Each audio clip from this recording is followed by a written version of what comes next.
آج سوسائٹی کے بہت سارے تاجر ایسے ہوں گے جن کا سیزن کے موقع پر کھانے کے سلسلے میں یہ معاملہ ہوتا ہے کہ سیزن آیا،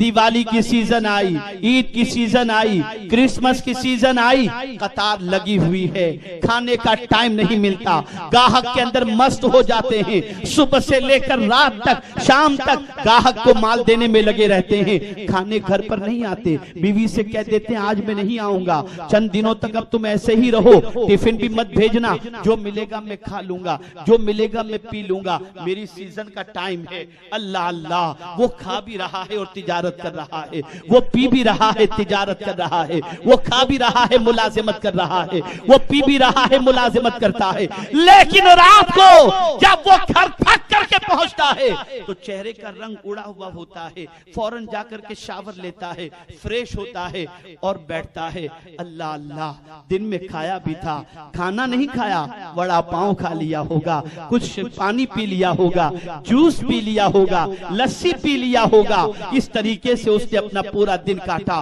لیکن اللہ اللہ، ایک روزے دار روزے کی حالت میں دکان کے غلے پر بھی بیٹھتا ہے، ملازمت بھی کرتا ہے، کھاتا نہیں ہے، پیتا نہیں ہے، کچھ نہیں کر رہا، لیکن شام ہوتے جب گھر لوٹتا ہے تو چہرے کا رنگ اڑا نہیں ہوتا، چہرے پر نور ہی نور نظر آتا ہے۔ اے میرے کریم، یہ نورانیت کس چیز کی ہے؟ تو جواب ملے گا، اگر تم نورانیت چاہتے ہو تو یہ کاسمیٹک سے نہیں مل سکتی، میری عبادت سے مل سکتی ہے، میری ریاضت اور فرما برداری سے یہ نورانیت مل سکتی ہے۔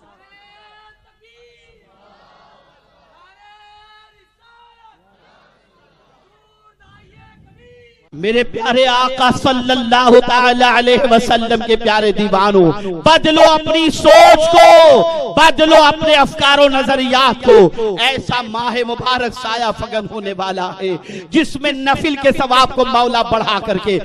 فرض کے برابر کر دیتا ہے، اور فرض کے ثواب کو بڑھا کر کے 70 فرضوں کے برابر دیتا ہے۔ پیاسے کو پانی پلانے پر اللہ عز و جل غلام آزاد کرنے کا ثواب عطا فرماتا ہے۔ اے رسول اعظم کے دیوانوں، اس کی رات بڑی اہمیت والی ہے، اس کی رات بڑی قیمتی ہے۔ یہی ماہ مبارک کی رات ہیں جن رات کی جس میں سے طاق رات کے اندر، قدر والی رات کے اندر حضور نے فرمایا، خطبہ جو ہے ماہ رمضان سے پہلے جب سرکار نے دیا تھا تو یہی تو فرمایا تھا، اس میں یہ بھی تو فرمایا تھا کہ ایک ایسی رات سایہ فگن ہونے والی ہے جس ماہ کی رات کو اللہ نے 1000 مہینوں سے افضل قرار دیا ہے۔ جانتے ہو، جس قرآن کے حافظ بننے کے بعد، جس قرآن مقدس کی تلاوت کے بعد، جس قرآن مقدس کو پڑھنے کے بعد، جس قرآن مقدس کو بچی کو جہیز میں دینے کے بعد اس کی برکتوں کا ہم انکار نہیں کر سکتے، وہ نو قرآن مقدس کب نازل ہوا؟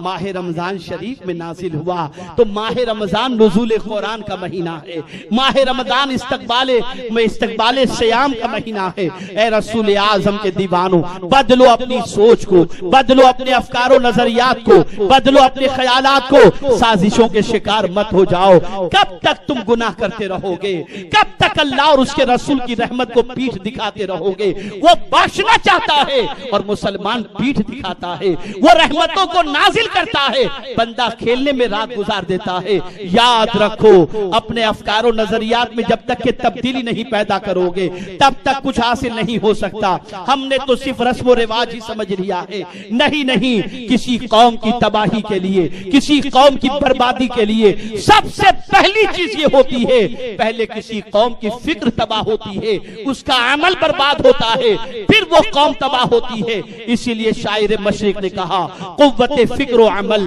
پہلے فنا ہوتی ہے، تب کسی قوم کی شوکت کو زوال آتا ہے۔